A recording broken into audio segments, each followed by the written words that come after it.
I have a project today that I've been holding off on for quite a while. Decisions were made, parts were ordered, things arrived in the mail, and just kind of sat on the shelf for a while. The reason is because this is going to be my second attempt at doing a Game Boy Advance mod. And for this particular one, I want to do some modifications on my mom's old flip screen Game Boy Advance SP. And hopefully we get a nice shiny product that I can send her in the mail to arrive by Mother's Day. So here is my mom's original Game Boy Advance SP in all of its glory. It's a good clean system, nothing wrong with it.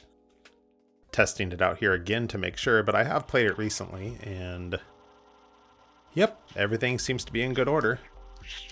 In fact, the only thing that seems to be wrong is that my skills at playing Metroid Fusion seem to have gone down considerably since last time I tried.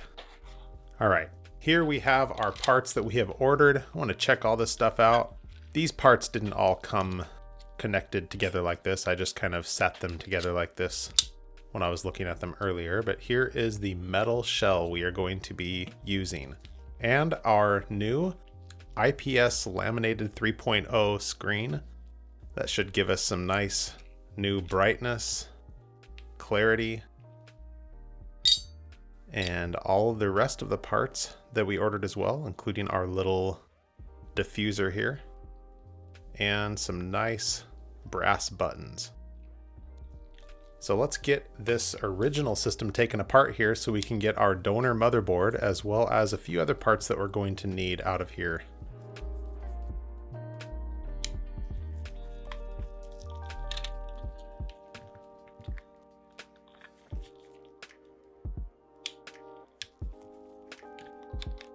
I want to make a note to you right now while I have a minute here that I'm experimenting with a new camera setup, so I want to ask for your patience and forgiveness for shots that are out of focus. Our lighting, some of our sound issues haven't quite gotten exactly where I want them to be yet as I continue to mess around and figure this new camera system out. Hopefully we will get our quality up to a place that I'm happier with in not too short a time, but please, I do ask for your patience right now with this video in particular. As I have been editing this, I have been noticing a number of out of focus shots.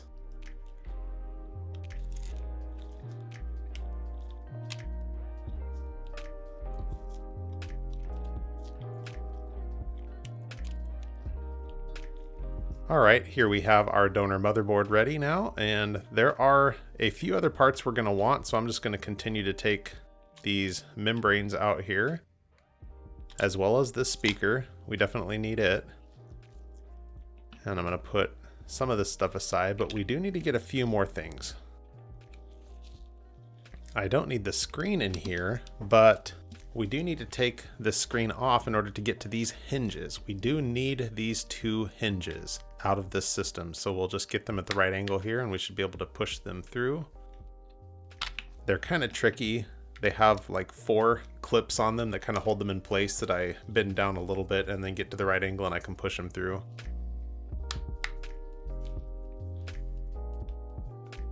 For some reason with this one, I needed to turn the hinge just a little bit in order to get it to line up and get out there.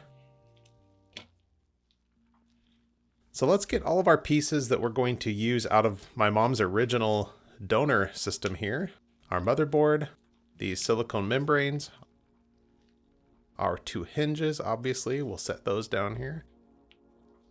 We're also going to need our power slider and our speaker, along with that little mesh screen that goes over it. And the original battery. And then a number of little screws and bits. Some of these are new from the ordered system, but I already have them kind of sorted on this tray. So let's start putting together the nice, shiny, new boxy pixel metal anodized aluminum case, along with this nice IPS 3.0 laminated screen.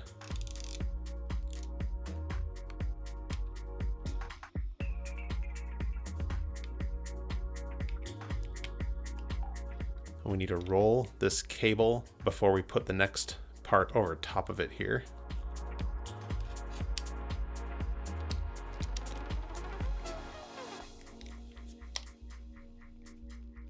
We shouldn't have to press anything too hard. And I want to also be careful not to be pinching that cable, obviously. We'll put this back cover on here, and we should be able to screw this together now. And I just realized that I put this back cover on upside down, so let's flip it around, and this should work a little better for us. Now we can get these screws in here. It doesn't require that much tightening, so I'm just kind of finger tightening right up to the end there and then just giving it a little bit extra to make sure it's holding secure, but I definitely don't want to strip out the aluminum here. There are these two plastic bits that are meant to go on the inside of the hinges here so the metal isn't scraping metal on metal, and then just kind of hold them in place and seat that in there like putting a door in the hinges on a door frame. And I only know how to do that because I have moved so many times in my life. I've had to take a number of doors off and put them back on in order to get furniture through.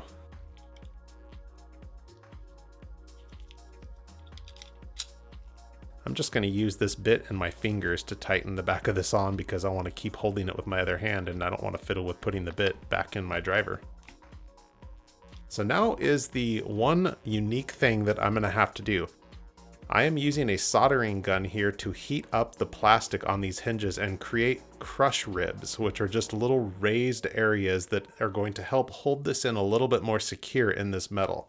If you were to go on Boxypixel's website, there is a video detailing how to do this because this is a needed project with this system because the metal, after going through its anodizing process, actually wore a little bit of that metal away to give it this look that it has, and it made their measurements just get ever off just a tiny little bit, about the widths of 2 sheets of paper, but that made it so that that hinge was floating in there a little too freely and it didn't have the necessary friction to be able to hold it up in the position that you want it when you would open it.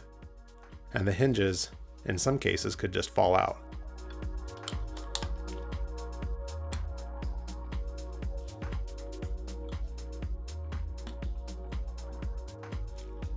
So now we're able to get these hinges in here how we want them. It feels really good, just like an original. And so I'm happy with how that turned out. So here we have our original light diffuser, and you can see how much larger it is than the one that I had to order for this case. But we'll put this new one in here. In the Boxypixel tutorial videos, again on their website, they explain that if you don't have this diffuser, you can actually put a nice good piece of painter's tape on the other side and use a hot glue gun to create your own. And that will work too. But we ordered our diffuser.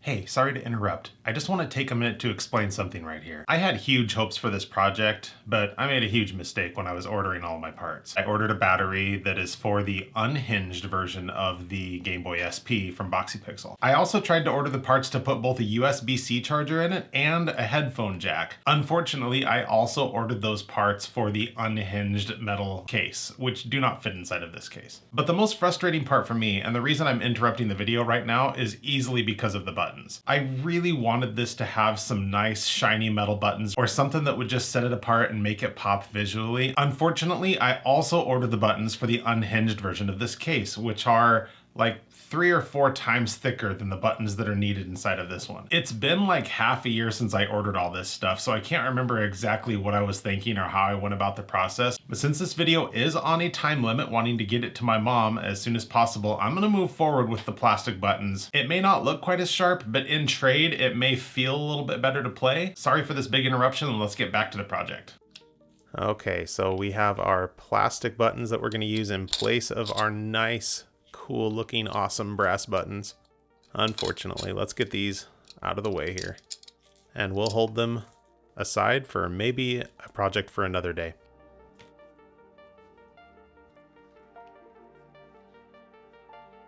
One of the things that I am going to end up doing with this is just one quick soldering job. You don't have to do this. It comes with sensors that you can use to touch on the bottom of the screen. I would have needed to move one of the sensors up a little bit if I had done that this way, But I decided instead that I want to solder this wire on here in order to allow the brightness button functionality in changing the brightness of the screen. Just 2 little points here that we need to connect together, one from our ribbon cable and onto this spot right here, the Q12B, I believe is what it says.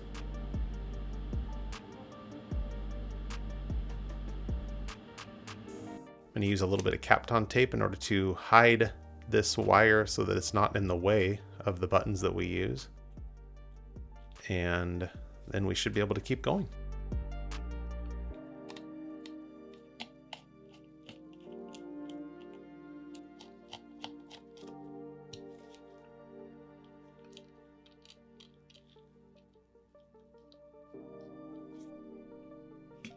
Got 2 little pieces here that we just want to put in order to block those spaces that would have been for our USB-C charger or our headphone jack.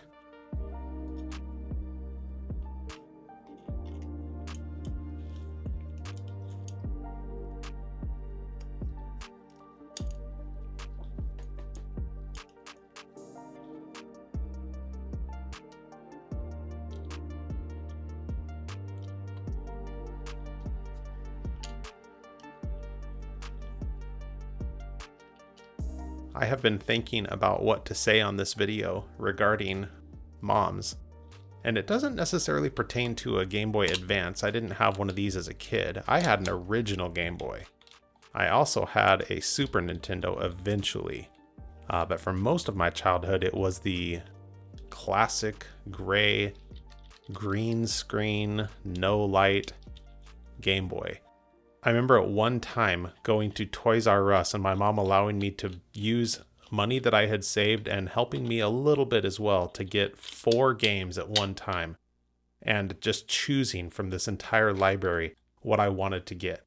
And I remember choosing a Mega Man game, a Metroid game, a Castlevania game, and a Zelda game. And I honestly can look back at all 4 of those franchises as games that I have loved for my entire life because of those random choices that I made in that Toys R Us that one day that got me started with all of them. And as I thought about that, I also thought about how many times my mom sacrificed just to be able to help provide something like this for me, even though we were trying to make it as a small family living on a single parent income. And just want to say, I appreciate it. I recognize it probably now more than I did when I was a kid, but my mom made some really awesome sacrifices for me that she didn't have to. And it's awesome. If I did anything to return the favor at any point in life, it's that I passed on my love of gaming to her. So here we have it. We are done with our Game Boy SP hinged edition from Boxy Pixel with our IPS 3.0 laminated screen. Again, we know there were a few disappointments along the way because of my ordering process getting messed up, but I am happy with how it turned out. I'm gonna get this in the mail off to my mom so that hopefully it arrives before this video comes out. To you, Mom, happy Mother's Day. And to all of the mothers out there, happy Mother's Day. Thanks for watching, and we'll look forward to seeing you on the next video, which will be a collab project with Steve from Tronics Fix.